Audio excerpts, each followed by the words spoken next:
Mga kapraps, dito tayo ngayon sa isang property na binibenta dito sa bayan ng Siniloan, Laguna. Bali ito ay overlooking property na katabi lang po ng National Road. Ito na po ang property mga kapraps. Simula doon sa slow down ang frontage. Ayan. Simula po yan ang frontage hanggang dito po. Paikot po yan mga kapraps. So tayo papasok doon sa property, kakyatin natin.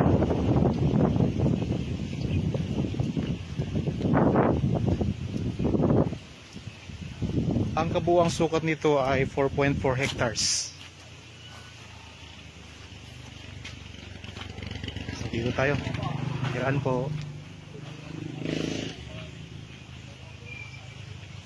Napakaganda ng overlooking view dito mga kapraps. Ayan o. Tanaw natin dito ang Laguna Lake.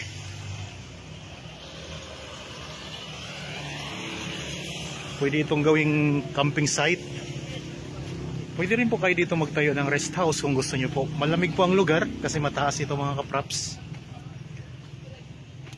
So ito'y malapit na lang din po sa lalawigan ng Quezon. So meron ditong mga hagdan na dati nang nagawa mga kapraps. So tingnan natin dito sa loob kung anong mga tanim ang meron dito. So lalo na dito sa taas, talagang tanaw na tanaw natin ang overlooking mga kapraps. May mga mountain views din po tayong matatanaw dito. So may tanim na kawayan oh. Sa tabing kalsada mayroong tanim na kawayan. Dito may mga halaman.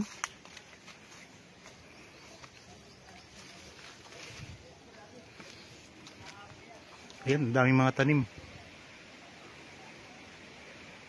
Mayroong mga puno ng mangga. Dito may mga langka, tapos may mga kakao. So meron pala ditong mga dating nakatayong mga bahay mga kapraps.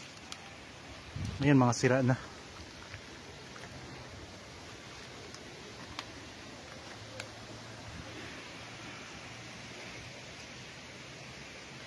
Ito mga puno ng kakao.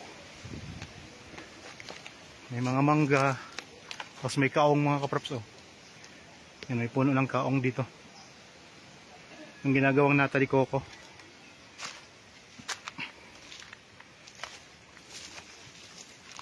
Medyo pa-slope ang lugar. Pero hindi siya ganun ka-slope mga kapraps.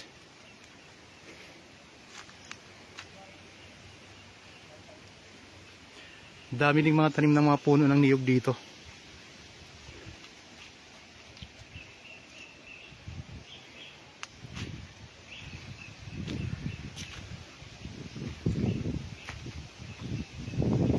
Pag natanggal tong mga ibang mga halaman dito mga kapraps, tanaw na tanaw natin dito ang Laguna Lake. Napakaganda. Nakaka-refresh ang lugar. Napakaganda ng views.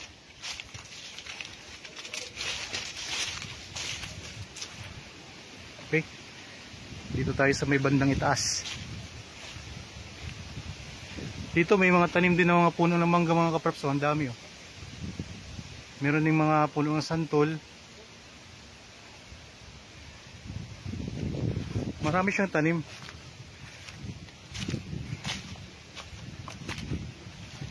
Mga tanim ng mga prutas.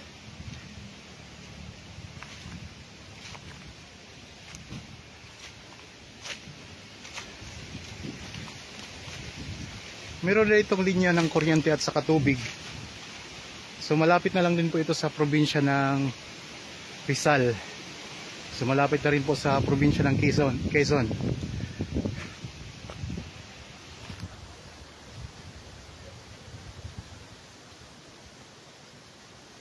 Dito pa lang maraming puno ng mangga. So ilang piraso ito? Marami-rami din ito mga kapraps.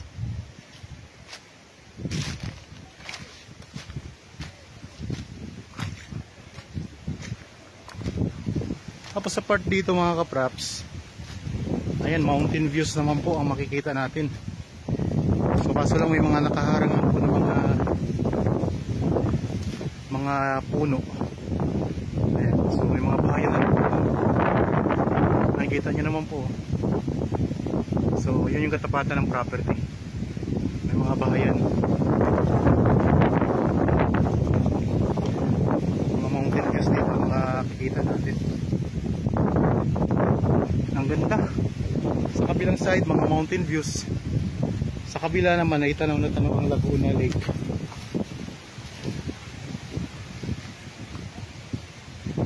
So tulad ng nakita nyo kanina, ang mga tanim dito na prutas, mga puno ng mangga, maraming mga puno ng niyog, may mga santol,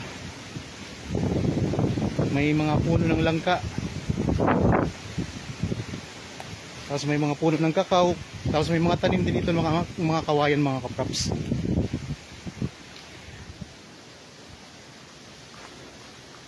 So ito ay may sukat na 4.4 hectares dito sa Siniloan, Laguna.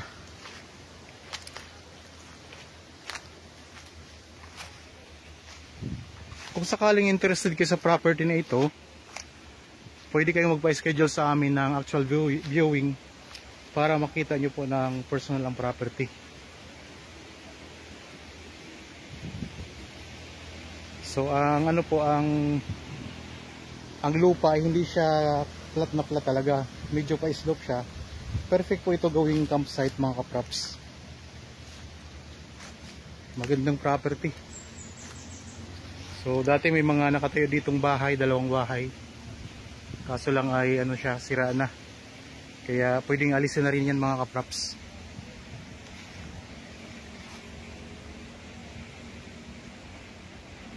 So napakaganda, tabing kalsada lang to mga kapraps.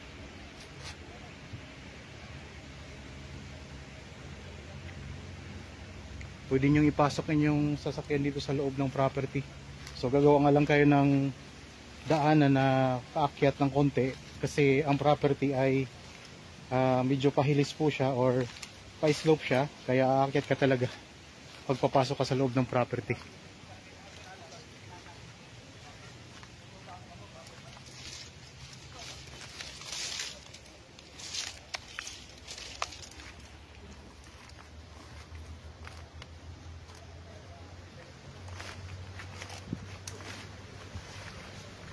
Ayun ang overlooking mga kapraps.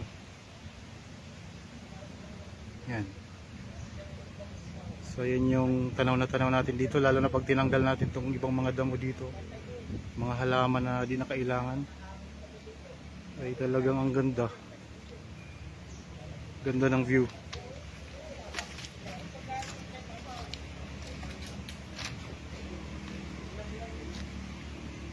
Yan dito mga tanim na puno ng mga kakao.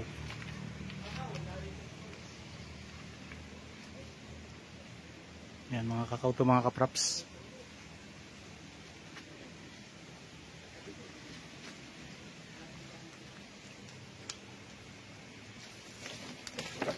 Baba tayong konti.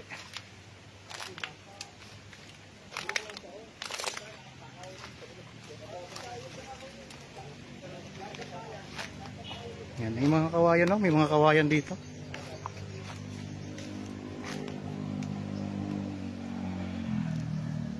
May banda sa gilid. Ito yung frontage ng property. Ayan lang kalsada mga kapraps.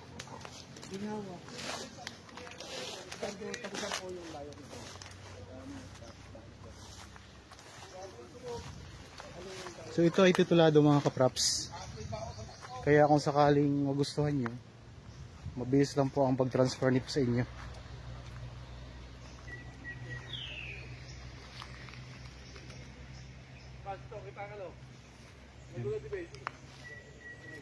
So tingnan natin kung gaano kaganda yung view na makikita natin dito, matatanaw natin dito.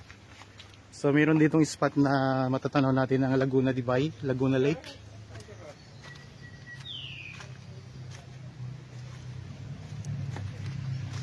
So ayan, tanaw na tanaw natin dito mga kapraps.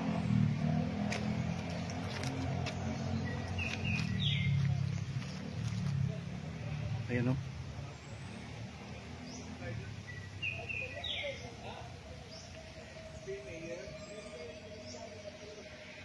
Yan, natatanaw natin dito mga kapraps. Medyo maliwanag lang kasi.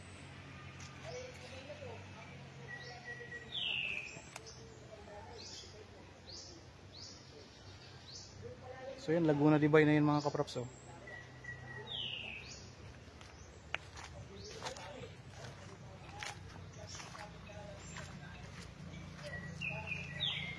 Tapos ang kagandahan pa nito na napakarami mga puno, mga tanim.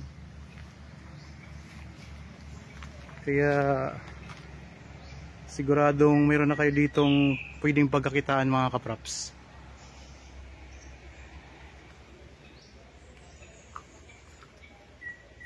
Camping site, napakaganda nito. I-develop nyo lang po ito.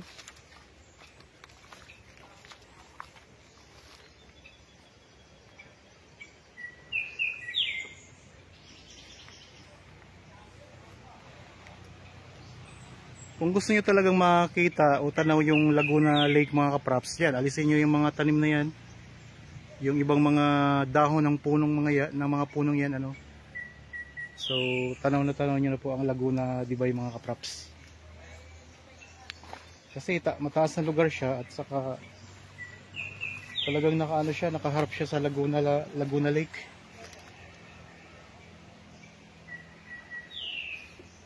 Okay, sana po ay nagustuhan nyo ang property na ino-offer ko sa inyo ngayon mga kapraps. Para po sa mga bago pa lang sa aking channel at napadaan lamang po dito sa aking channel, huwag nyo pong kalimutang mag-subscribe at pindutin na rin po ang notification bell para maging updated kayo sa mga bagong property na i-offer po namin. Okay, maraming salamat po. Lagi tayong mag-iingat at God bless po sa ating lahat mga kapraps.